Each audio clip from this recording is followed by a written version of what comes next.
Magandang araw po. Magandang araw po. Magandang araw po. Si Doc Willie po to. Ngayong araw po, nandito tayo sa ilalim ng Quirino Bridge. Meet Sa Dr. Jalang Willie Quirino Ong, Bridge, nakita a natin, beacon of hope ang dami palang and help for millions. Born on October 24, 1963, in Tondo, Dr. Willie has dedicated his life to medicine, public service, and now a courageous battle against cancer.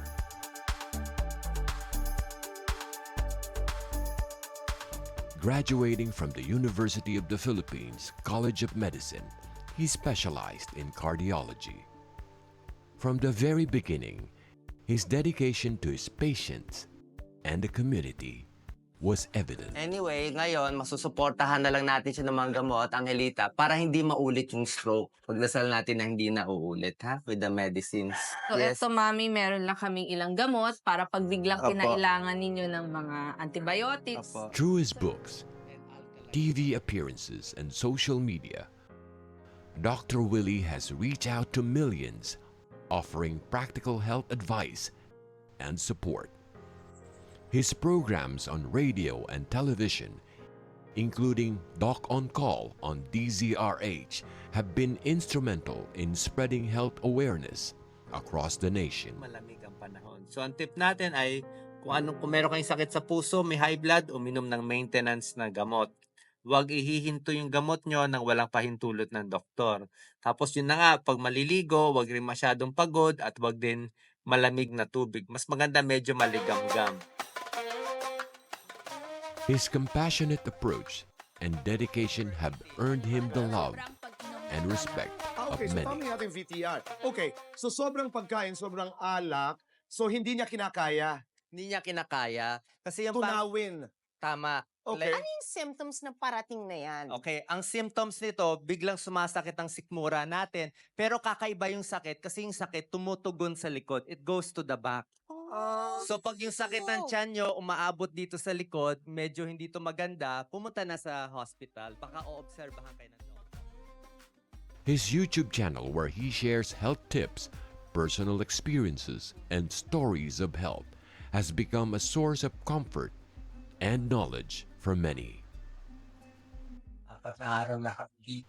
Despite his own struggles, he remains a pillar of strength, sharing his journey with honesty and courage.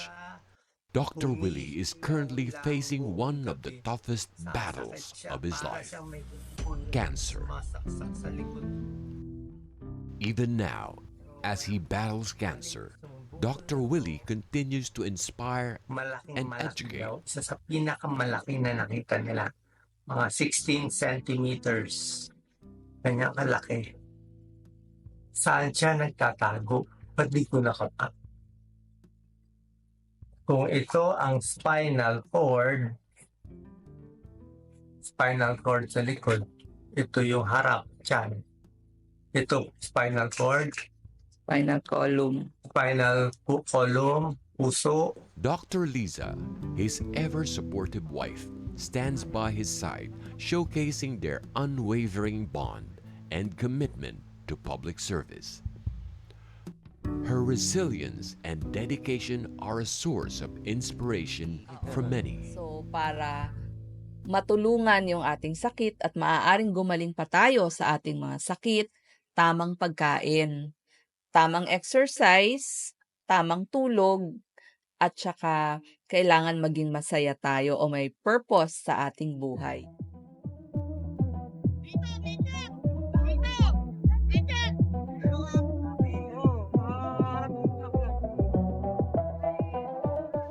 In 2022, Dr. Willie has run for Vice President of the Philippines alongside former Manila Mayor Isko Moreno. Wala po akong campaign funds, hindi ako naninira kahit kanino. Gagawin natin malinis at maayos sa abot na aking makakaya. Papasalamat lang ako lastly kay Mayor Isko Moreno sa pagkuha sa akin bilang Vice President para makilala niyo ako. Salamat po ng marami. Despite his popularity and dedication, he faced significant challenges and ultimately lost the election, placing fourth. Throughout the campaign, Dr. Willie faced harsh criticism and bashing from various sectors. Mahal ko talaga kababayan natin eh. Alam mo, kahit tinotroll niyo ako, pinapagalitan niyo ako, kaya ko natiisin pala ngayon. Kahit masakit ang sinasabi nila na mahina ka, wala kang pag-asa, okay lang. Kahit pagalitan niyo ako, okay lang. He took these attacks to heart, which added to the emotional and physical toll on his health. Wala tayong magandang bahay dito, pero sa tingin ko, baka lang magandang mansion ko sa langit, mainggit kayo. Baka ibang politiko na doon sa baba, hihingi kayo ng tulong sa akin. Anyway, papapasukin ko kayo. Kakausapin ko si St. Peter para sa inyo. Hindi talaga, life is short. Of course. It's very, very short. 'Di ba? And going to politics is very stressful. I think mababawasan yung buhay ko dito. Nabalian ako, na COVID na nga ako, pero okay lang mabawasan buhay ko basta madagdagan ang buhay nyo. In his recent health update, Dr. Willie expressed his sentiments about the bashing he received during the campaign. He shared how these negative emotions contributed to his current health struggles. Saan ko nakuha to? Tingin ko stress. Kaya kayo, huwag kayong magbabasa ng comments sa Facebook. Na-stress ako sa mga comments. Na-stress ako sa mga bashers. Kahit konti na na-stress ako. Na-stress ako kasi hindi tunay lahat ng sinasabi. Kaya sobra akong kayong mahal. Sobrang mahal ko ang Pilipino. Sobrang mahal ko magpamahirap. Tapos, sasabihan nila na hindi ako na ginagamit ko lang, loko ko. But he remains hopeful and resilient.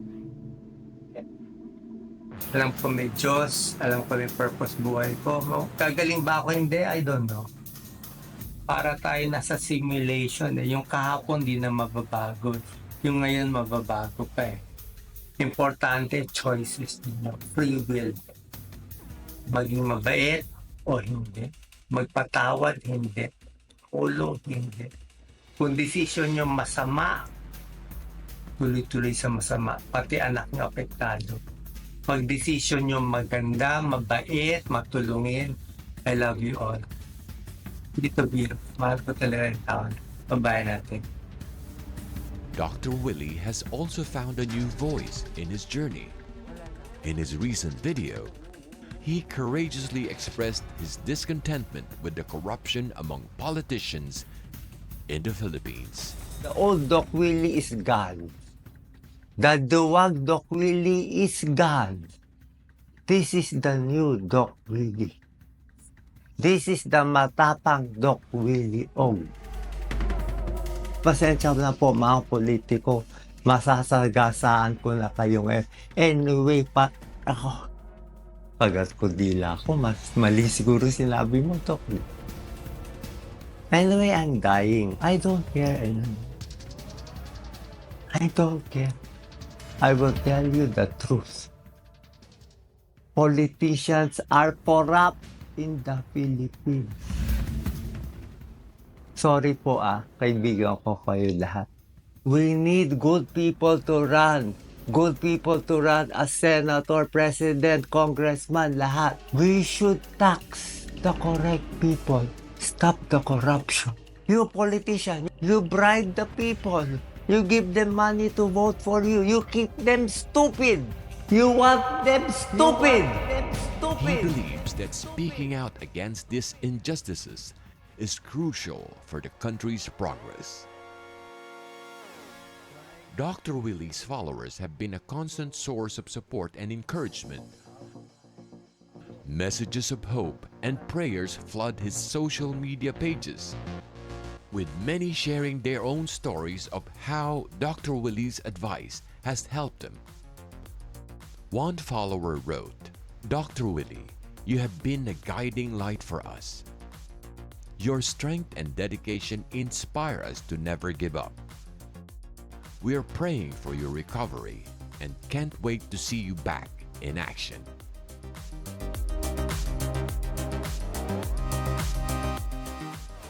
Before we end this video, let's reflect on the words of Mahatma Gandhi. The best way to find yourself is to lose yourself in the service of others. Dr. Willie, your life embodies this truth. Your unwavering dedication to public service, even in the face of personal trials, inspire us all. With the strong power of prayers and unwavering support, we believe you will heal and bounce back anew. Your journey is a testament to the power of resilience, compassion, and the human spirit. You inspire us all to be better, to care more deeply, and to never lose hope. We stand with you now and always.